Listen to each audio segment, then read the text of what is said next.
Welcome to the State Significant Development Committee meeting of Shire Council being held in the Senior Citizens and Community Centre, Market Lane, Muswellbrook, Tuesday, 11th August 2026. I declare the meeting open at 4:07. Please note the meeting will be live streamed and will be made available on Council's website. Acknowledgement of country will be read by Councillor Hartley, please. Thank you. Muswellbrook Shire Council is proud to acknowledge the traditional owners of the land on which we work and live. We pay our respects to First Nations leaders and elders past, present and emerging, who are the keepers of history, traditions, knowledge and culture. We commit to working in collaboration with traditional owners in a spirit of reconciliation and partnership. As we meet today, let us reflect on the knowledge and stories that have been shared on this land for thousands of generations and commit to walking together in a spirit of respect and understanding. Thank you. Please be seated.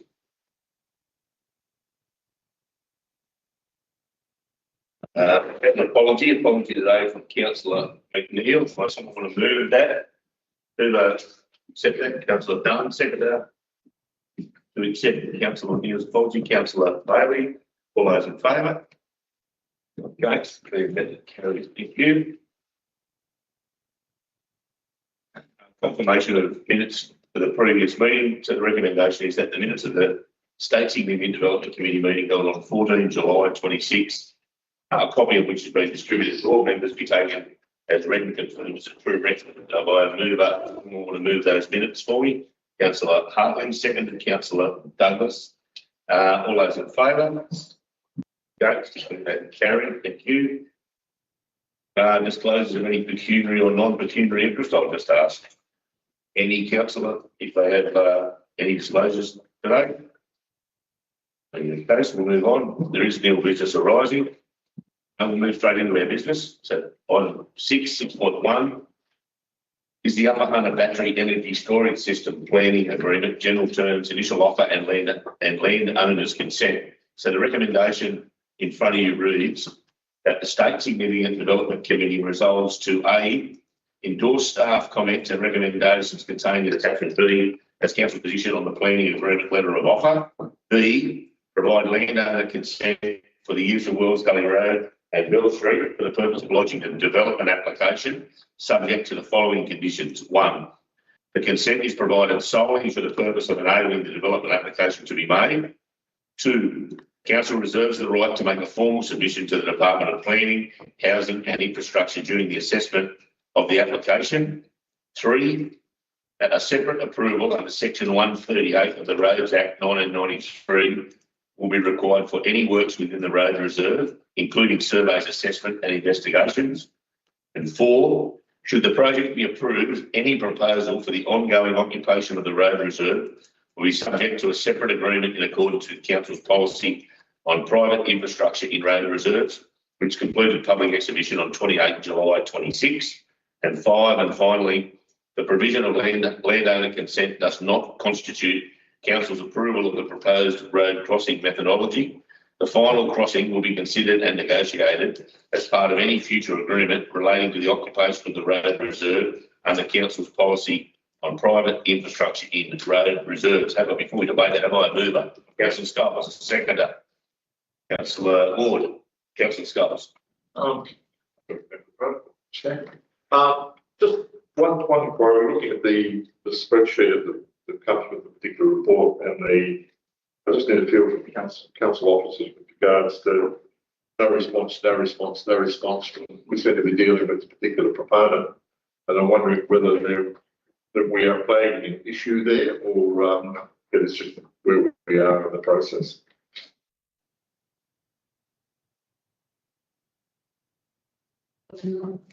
So, Mr. Mayor, councillors, I think in some respects no response is being noted because of the commentary we provided at number 1, and also our requirement for them to enter into further agreement statement on track.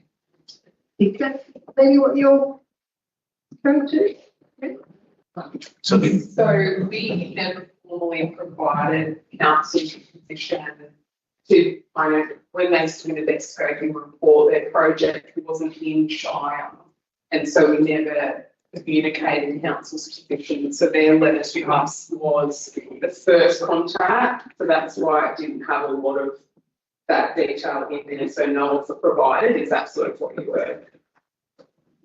Yeah, that's what I'm coming from. I just wanted to, I feel because there's so many no responses, I'm wondering whether it was part of the negotiating process or it was just that the system hadn't quite caught up with the actions and my understanding what was proposed today, why that has been proposed to make sure that the project continues to move forward. Yeah, so generally how it works, we'll provide our council's position for a proponent and they'll respond to that. But in this case, we never provide that. So they've sort of just guessed what we want almost. Right, Yeah, and it's that's just a big trouble. I just wanted to be component of just what we got. So, further, there's some issues, of course, with the offer in regards to the planning agreement. Secondly, we still currently have a formal position as council that we won't approve any ozone layers through town, which this would, of course, this would need, Mount Aberdeen. We won't approve any of those unless they that load finishes within our Shire boundary. This, of course, isn't the case. So rather than hold them up with their DA, they're able to submit their DA. But there's a number of issues we need to work through with this this project before it gets council support. Yeah. Councillor Wood.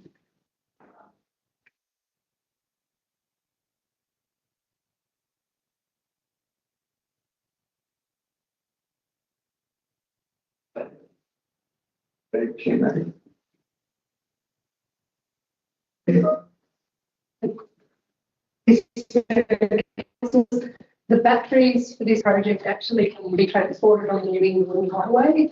They fit under the railway overpass. It's only the transformers that are too big to do local roads here in town. Their first preference is actually to use what everyone is now calling Route 1B, which is Cayuga Road and Wygong Road.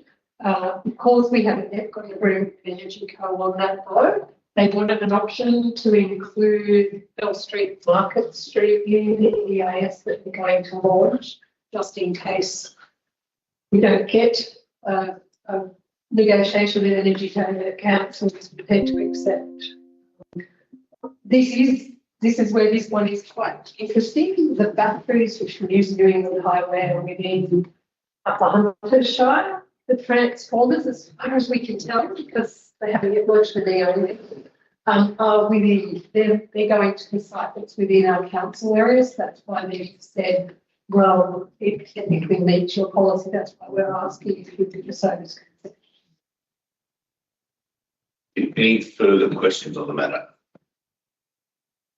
No questions, I'll put that. All those in favour? Okay, let that carry. Thank you. Second item on our business tonight is 6.2, so to the activities summary for the States of Youth Development currently in the Shire. So the recommendation of the agenda that the information in the report is to be noted. I move for that. I want to note that information. Councillor Douglas, Councillor Hartley. Anyone have any question? Anyone wishing to? No questions? Okay, that being the case, I'll put that. All those in favour? None against. Declare that carried. Thank you, councillors.